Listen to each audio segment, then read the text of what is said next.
cheating husband. Tony Catalano wasn't the smartest guy in the world, but he was dedicated and hardworking. Mr. B had rewarded him repeatedly for his years of good service by giving him increasingly important assignments. This was his biggest assignment yet, and Big Tony was determined to prove that Mr. B's trust in him was justified. He studied the man's picture one more time. Noticed the black Cadillac Escalade parked against the wall in the dimly lit garage. Tony knew that Arthur Clark owed the boss several $1,000,000 for helping Mr. B with some business deal. Tony had been instructed to remind Clark, the CEO of a major insurance company, that Mr. B didn't like it when Clark was a few days late on a payment.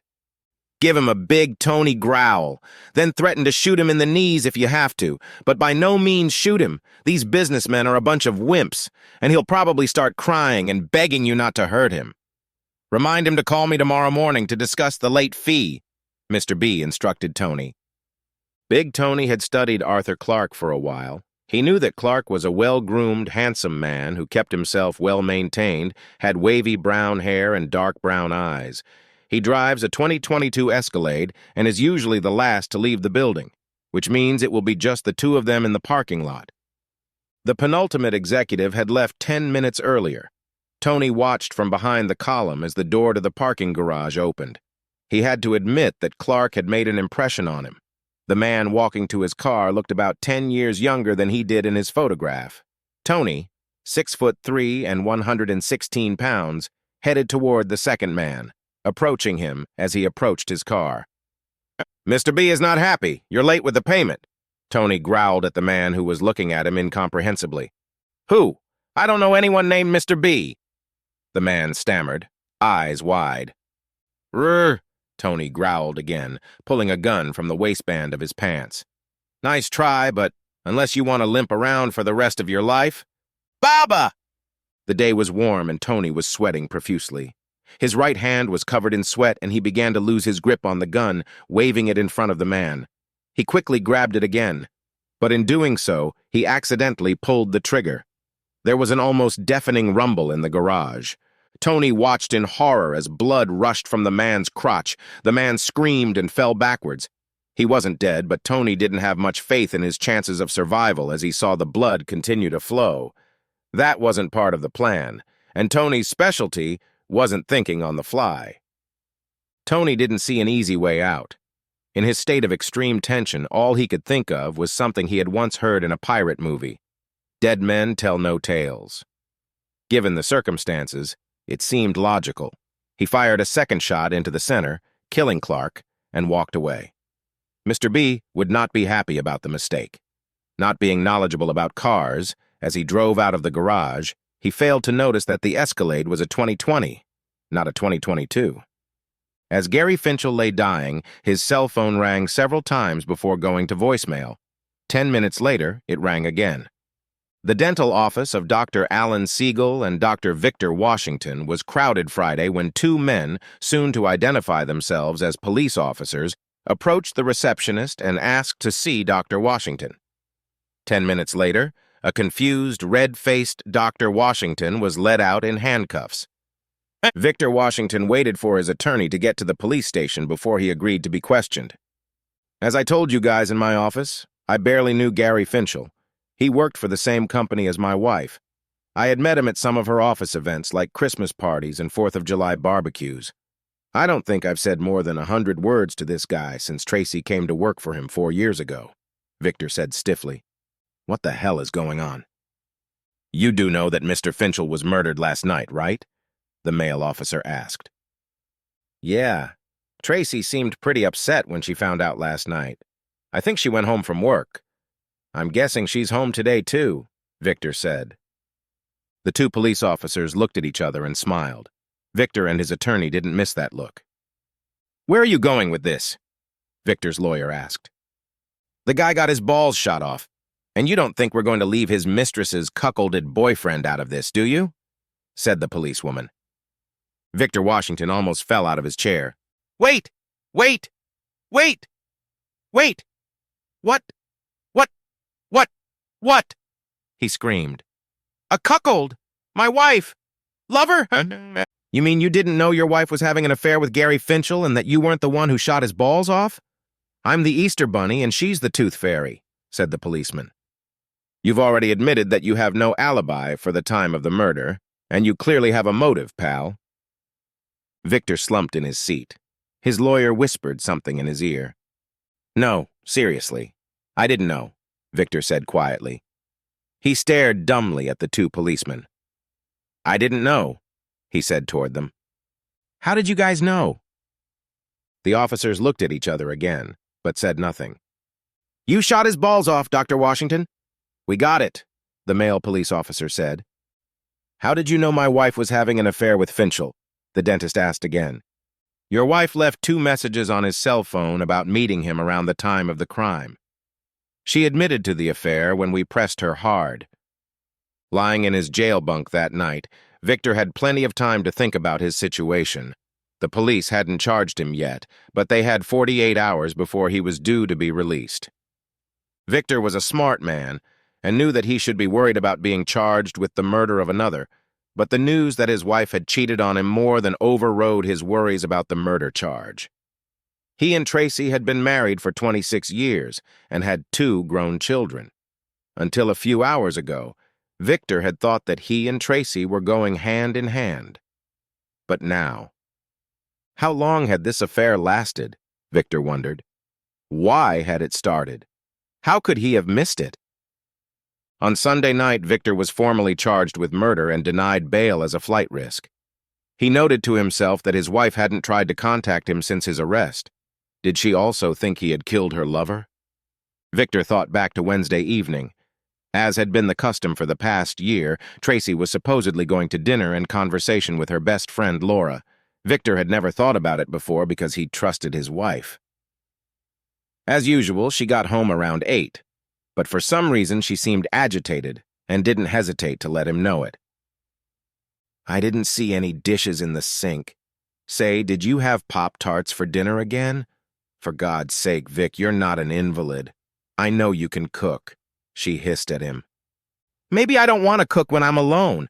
I miss you, baby. I hate these bachelorette parties. Oh, come on, she said and stomped off to the shower. Tracy's impatience with her husband grew the longer her affair with Gary Finchel continued, but it wasn't until recently that Victor noticed a problem between himself and his wife. Tracy loved her husband dearly and certainly wasn't looking for an affair when her friendship with her immediate boss, Finchel, began to grow. After working closely together for several years, Finchel began to see the possibility of something more in her when she began to open up about her personal life. At 5'5" tall, weighing 54 pounds, a shapely woman with straight, shoulder-length black hair, Tracy looked 10 years younger than her 48 years, but seemed very concerned as her 50th anniversary approached. Gary began to slowly feed her ego with compliments.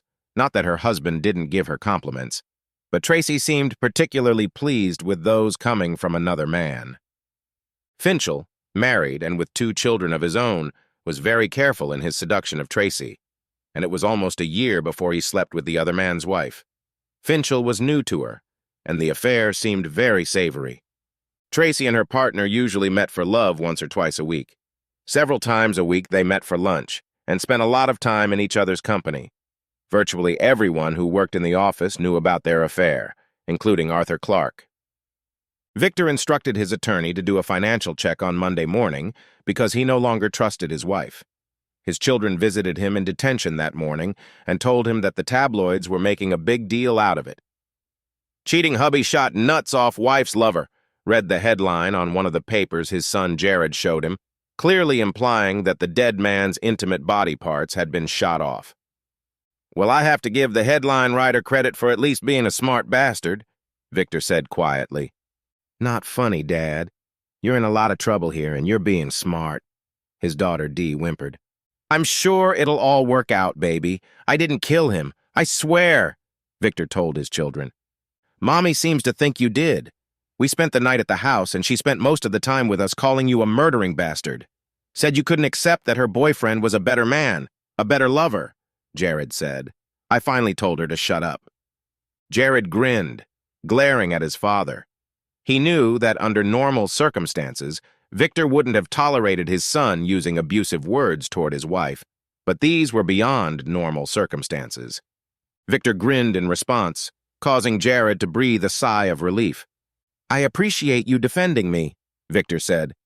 "When did you find out about Mom?" his daughter asked. "Only when I was arrested. I keep telling the cops that I didn't know," Victor said. "I loved your mother, but there's no way I would have gone to jail over her being a cheater. But I wish I knew who killed that bastard because I'd like to shake his hand." The kids looked at each other in utter amazement. They never thought their father would be honest with them. Of course, the children had also never thought their mother would be dishonest with them, but now there was no denying that she had been dishonest with both their father and them. She tried to cover up her infidelity by constantly accusing their father of killing Finchel. She repeatedly told anyone who would listen that the press was crucifying her for a small affair, while her husband, in her opinion, was being acquitted of murder.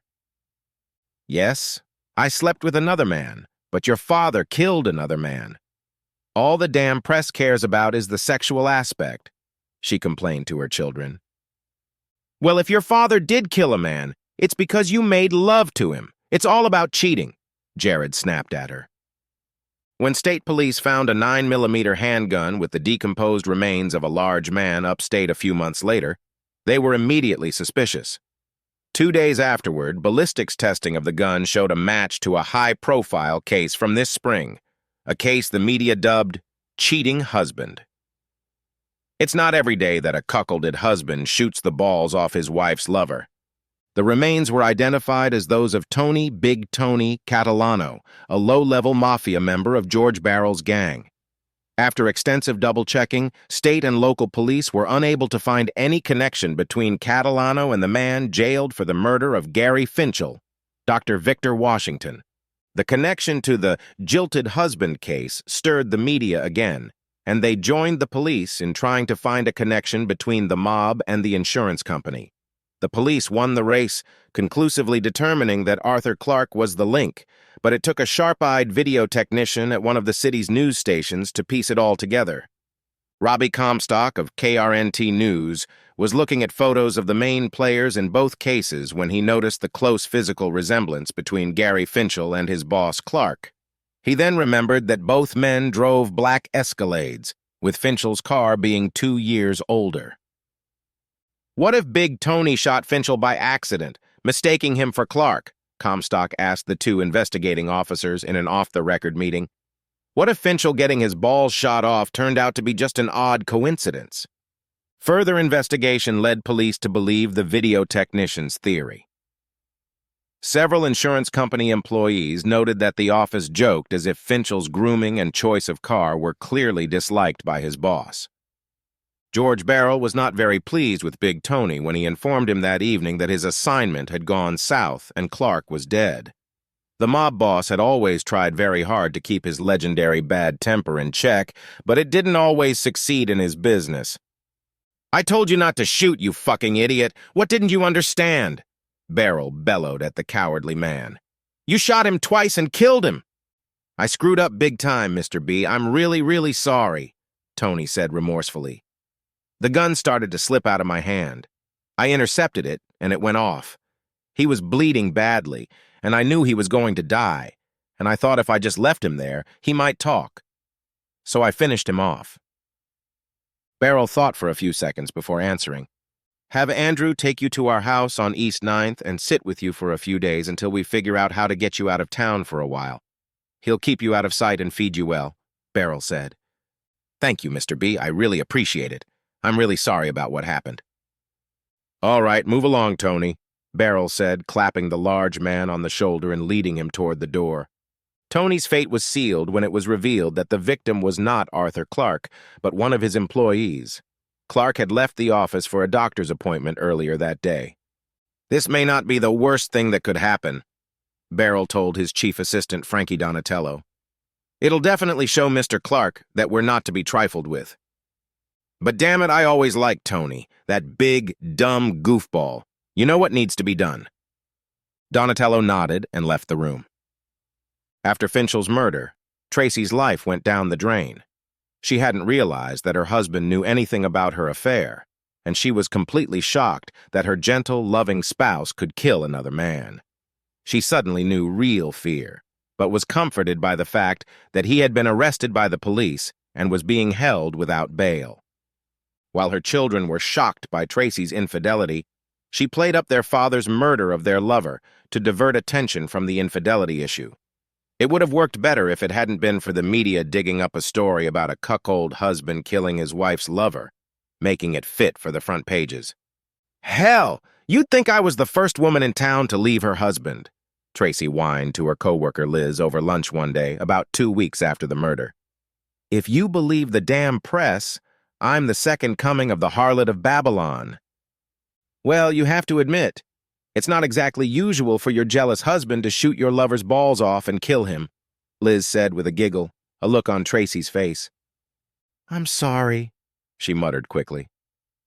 "Pretty much everyone here knew you two were tumbling around. But how serious is this, Tracy? Were you two in love with each other?" "You know, I loved Vic, but Gary and I were turning into someone. Although I guess we'll never know what we could have become. I can't believe Victor could kill someone. I guess you never really know a person, huh?" Tracy said. "I guess not," Liz said quietly. The week before, Liz had been with Tracy and a few other co-workers at Gary's funeral. She had seen Gary's wife cast angry glances at Tracy several times and noticed that Tracy had lowered her eyes, but seemed to be crying quietly throughout the service. She knew that Tracy had to be a little concerned that Gary's widow might get out of hand. Thankfully, nothing scary happened. Tracy did her best to stay in the background, away from the widow. Having never been to prison, Victor couldn't believe how amazing it was to feel like a free man after more than 4 months in jail. In his head, he equated the feeling to the greatest pleasure of his life. "Oh shit, Lance, even the air is sweeter, I swear!" he shouted in jubilation as he walked out of the jail with his attorney. The city's district attorney had released Victor and dropped the charges against him when police determined that his wife's lover, Gary Finchel, had been shot and killed by another man, Big Tony Catalano. Lance Weatherman took his client to the house he had shared with his wife Tracy for the past 15 years. Tracy was at work as the time was barely past noon. He and Lance entered the house, looking exactly as it had when he had last seen it, Victor thought. While Lance watched, Victor walked slowly through the entire house, loosely touching the walls, the furniture, even the knickknacks as a blind man would. "God, how I miss this place, even knowing what I know now," Victor whispered. Victor walked over to his well-stocked liquor cabinet, knowing that Tracy never drank hard liquor, and the cabinet probably hadn't been touched since he'd been arrested. There were at least 25 bottles of liquor in various stages of fullness.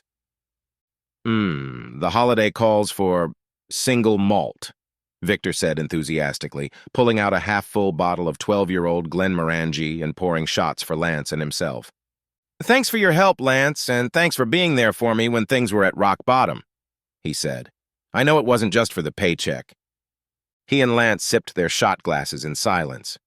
Lance drummed his fingers on the manila folder on the table. "And why do you think she didn't file for divorce while I was in jail?" Victor asked.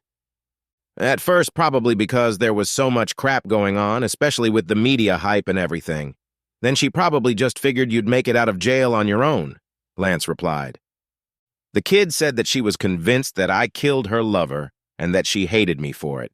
So I guess I'm shocked that she hasn't done it yet," Victor said. "When she gets home, she'll be shocked. All right, maybe with everything that's been going on, she'll change her perspective and want to stay with you. Gary's dead. The kids are mad at her. She's pretty much the real Stervella DeVille, as the saying goes. Best of the worst," Lance said. Back at home, Tracy didn't recognize the car parked in her driveway. At first, she thought it was another reporter looking for an interview, but then she realized that whoever it was already inside her house. She dialed 911 and gave the dispatcher all the information. 2 minutes later, 2 uniformed police officers entered Washington's house, joined by Tracy. "Oh my God, what are you doing here?" she shouted to Victor, and both officers raised their guns. Both Victor and Lance raised their hands above their heads. "Stop! Stop! Stop! I live here. I'm Vic Washington. I was released from prison a few hours ago. The DA even apologized to me," Victor said. "He did," I'm his lawyer. He was cleared of all charges, Lance said. One of the police officers called and confirmed the statement. Tracy was shocked. The asshole was just a victim in the poor schmuck's story, Tracy, Victor said. He was just in the wrong place at the wrong time. Besides, why would I even go to jail over your shabby ass? You think too highly of yourself. Tracy lowered her head, blushing deeply. The two cops were about to leave when Lance asked them to witness something. He handed Tracy a manila envelope and told her that she had been served. I don't think I want a divorce, Vic, Tracy muttered. I actually thought it was you who killed Gary, but since you didn't, maybe there's hope for us. Are you fucking delusional, woman? You cheated on me. Forget everything else. Forget the fact that your cheating cost me over 4 months in prison. 4 months, Victor screamed. You told the kids he was a better man, a better lover. Well, I don't want leftovers from Gary Finchel's table. Vic wasn't sure he could ever thank Alan Siegel, his business partner, and his wife Marilyn for the support they gave him during his unjust imprisonment and divorce. The Siegels visited Victor in prison at least once every 2 weeks, and Alan worked 50 and 60 hours a week, taking Victor's patients while he was in prison. To get used to his life, Victor took a week off and then returned to work. He was amazed at how well he was treated by people, many of whom wished him well in every way possible. A few women even came up and handed him notes with their name and phone number. He was embarrassed, but he still took them, not wanting to offend anyone. There was no way he could get used to the power of the press and social media. His children, Alan and Marilyn, said how sympathetic the press was to him, while making Tracy and Gary look like villains. What's going on, Vic? It's been 2 years. Your brain is working, but not your heart, Marilyn Siegel said, taking Victor's hand in the expensive restaurant where they were seated. Victor raised his eyes to Marilyn. For the past few years, she and Alan had been his mainstay, as had his daughter Dee. Marilyn, in particular, had made Victor her personal project, often tending to him like a hen. She watched him and waited patiently. He considered giving her a trite answer, but common sense prevailed. Nothing will ever be the same again, Mar, Victor said. I can talk to women, I can get them into bed, but there's nothing. There's no connection. I realize that everything can be without love, but not for me. Vic, there's not going to be a connection on the first date, or the second, or the third. Remember when you fell in love with Tracy? You dated her for a long time. You were getting to know each other. It didn't happen overnight. You're wrong to expect the one to just magically appear in front of you. After all, you meet a woman once or twice and then you move on. It doesn't work that way, Marilyn says. But I'm 52, not 22, Mar. I don't have time. Time for love? She interrupted. Jesus, dumbass. It doesn't happen faster just because you're getting older. And if it's not meant to happen, that's okay too, but you have to try first. Marilyn hummed, then looked questioningly at her friend. She hadn't realized it, but she was probably the only person Victor listened to.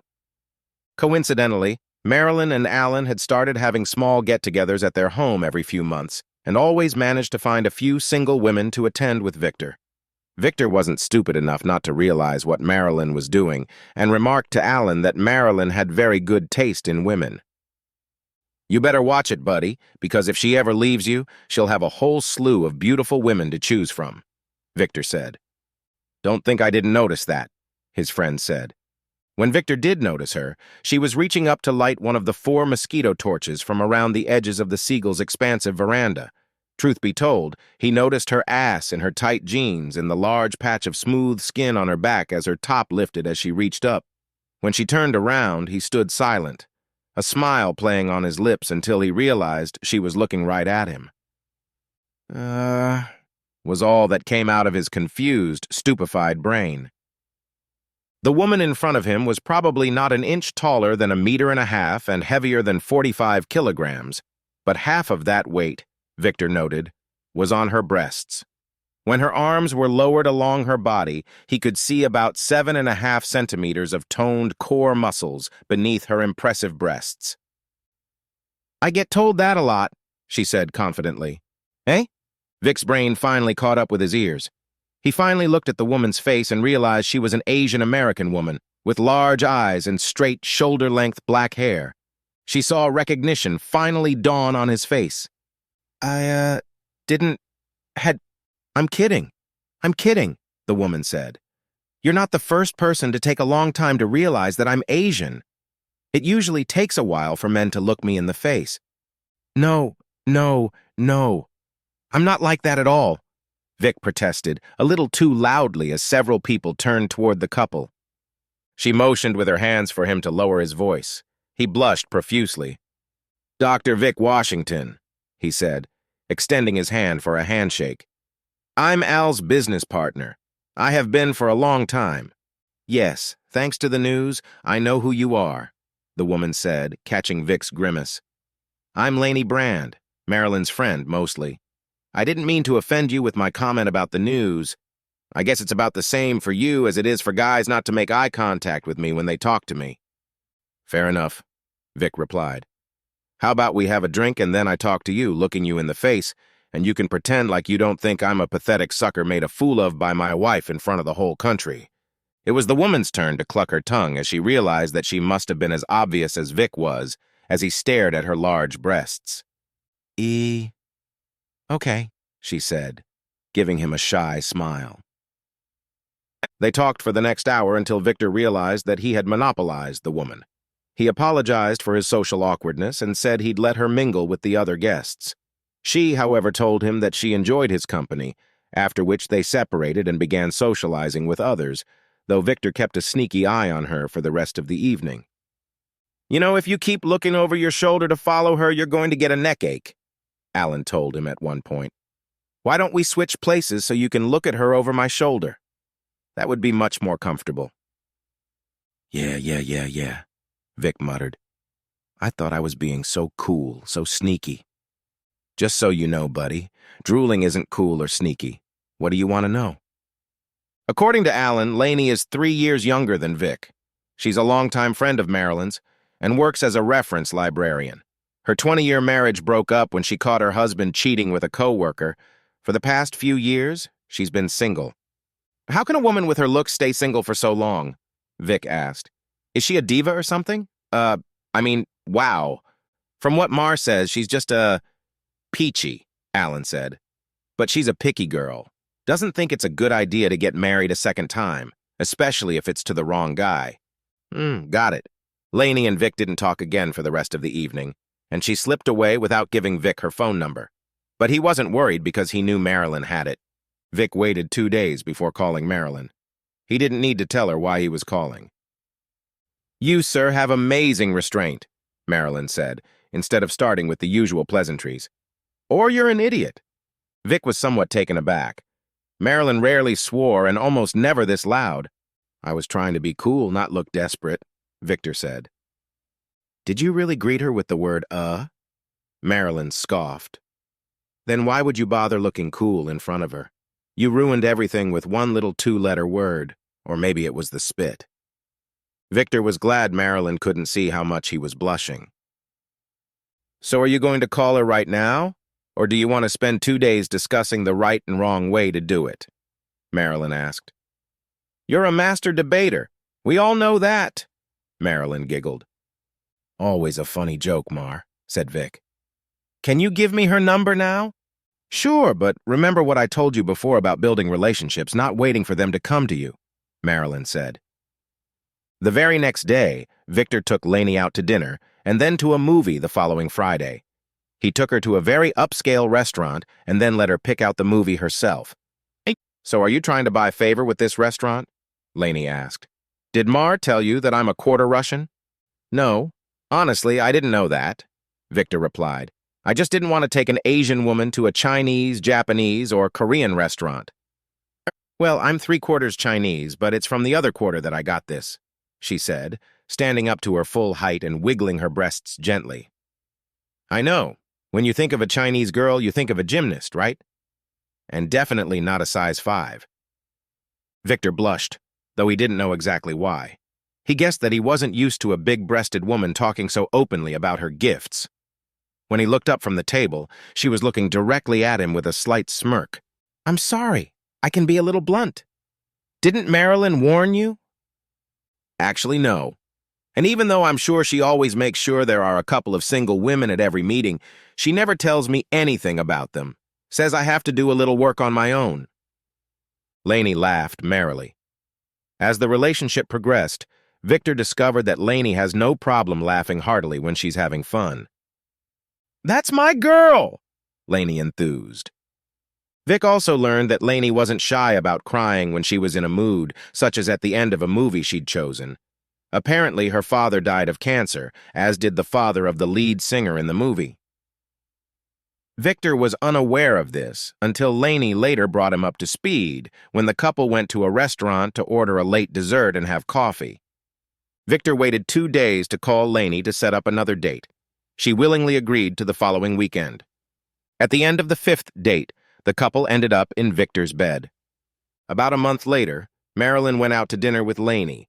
It only took 2 minutes of pleasantries before she asked how Lainey and Victor's relationship was going. And how could his ex-wife be so stupid? "He's handsome, well-built, a gentleman, and a lot of other things," Lainey said, a pinkish tint appearing on her face and neck. "Hell, he even makes eye contact with me. Well, most of the time. Except when I'm wearing this red silk dress. But I'd kill myself if I didn't have at least one man in that dress spending most of the evening looking at my breasts." Both women smiled. Dr. Victor Washington could successfully claim he was already married at this point. In reality, however, the wedding did not take place until 6 months later. The announcement in the local newspaper of Dr. Victor Washington's wedding should never have received more than a minor mention, let alone an article as big as the one that appeared in newspapers across the country. The media simply could not let the jilted husband wedding pass without a full review of the whole sordid affair. "Damn bastards!"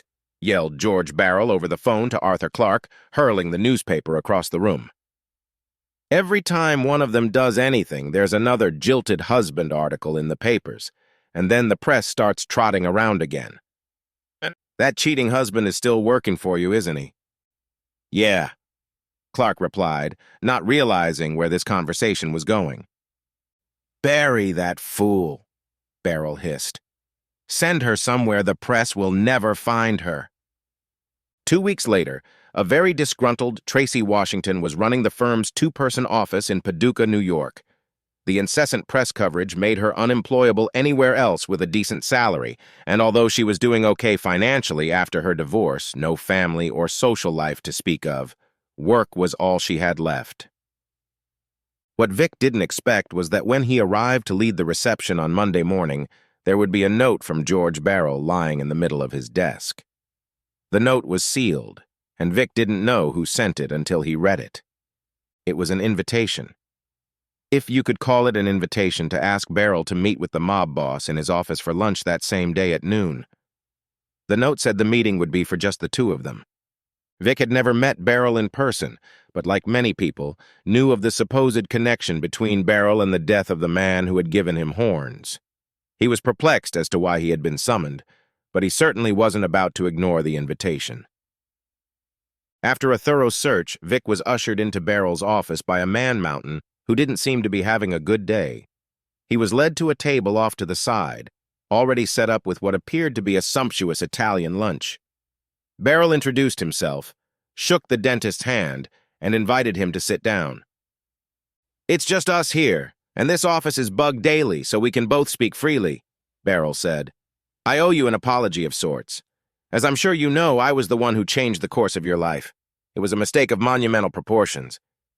I assure you, you were never meant to be affected. Hell, I didn't even know who you were, who your wife is." "Mr. Barrel, if I may interrupt you," Victor said, giving Barrel a bemused smile. "There is no need to apologize to me. In fact, you have done me a great favor." Barrel looked at Victor as if he had grown a second head. Victor paused, took a sip of the 15-year-old Pappy Van Winkle bourbon that Barrel had poured from the shot glass and smiled again. Really awesome," Victor said, while Barrel glared at him, waiting for an explanation. "Oh, yeah. Sorry. So, like I said, like I told the cops, I had no idea my wife was cheating on me. And you not only warned me about it, but you did what I could only dream of when you eliminated her lover. And blowing his balls off was just the perfect cherry on the cake. God, I hope your guy waited a while before he put a second bullet in him. 4.5 months in prison is worth it for him to die. So, thank you. And I'm completely sincere. Well, I guess if you don't mind, then I'll stop feeling guilty. Cheers! Both men nodded to each other, finished their shot glasses, and clinked them on the table. The end!